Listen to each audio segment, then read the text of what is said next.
Напярэдадні ў Маларысе за месцы ў фінале змагаліся каманды дзвюх узроставых груп – 11, 12 і 13, 14 гадоў. У лідарах апынуліся Менчукі, каманды Скаюні і Рцар. Трэцяя ж узроставая група змагалася за победу на Брестской пляцоўцы. Игра, конечно, всегда дается тяжело, но сейчас соперники более слабые, чем могли бы быть Гродно или Рцор. Некоторые дают слабину, допустим, в контратаках не бегут, устают. И не выкладываться полностью. Соперники тоже не всегда выкладываются на все 100%, и поэтому мы выигрываем.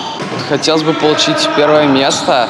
Через несколько лет они будут представлять сборную Беларусь на чемпионате Европы и мира. Поэтому, я думаю, подбор хороший. Осталось хорошо выступить из сборной.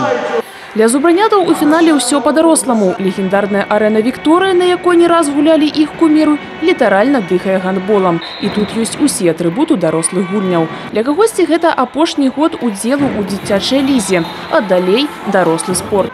Кірыл Юрага, напрыклад, у свае 15 ўжо гуляе ў дублі гродзенскай каманды «Кронан». Так, для меня это последний год в этом турнире. Мне как-то обидно чуть-чуть, что я такой взрослый уже. Я очень рад, что я и попал именно на него по своему возрасту. 2 года играл и набрался большого опыта.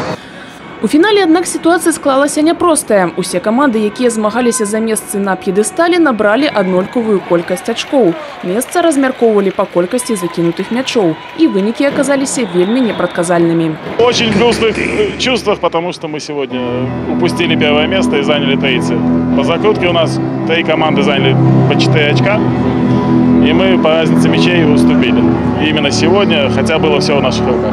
Пераможцаў ушаноўвалі таксама па-даросламу. Заснавальнік БГК імя Мяшкова Александр Мяшкоў і кіраўнік папячыцельскага савета Беларускай федэрацыі гандбола урачыста ўручылі кубкі фіналістам і адзначылі лепшых гульцоў у кожнай з груп. Надо прекрасно понимать, что спортом в общем, а гандболом в особенности движут энтузиасты. И Александр Анатольевич Мяшков, энтузиаст гандбола номер 1 в настоящее время в стране. Федерация гандбола, попечительский совет Федерации гандбола очень благодарны ему за эту идею создания детской гандбольной лиги «Зубр Кап». 2 сезона, которые уже с успехом прошли в стране.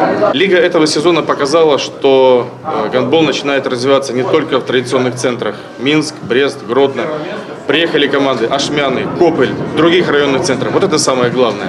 Александр Мяшкоў адзначыў, што трэцяму сезону дзіцячай гандбольнай лігі адназначна быць.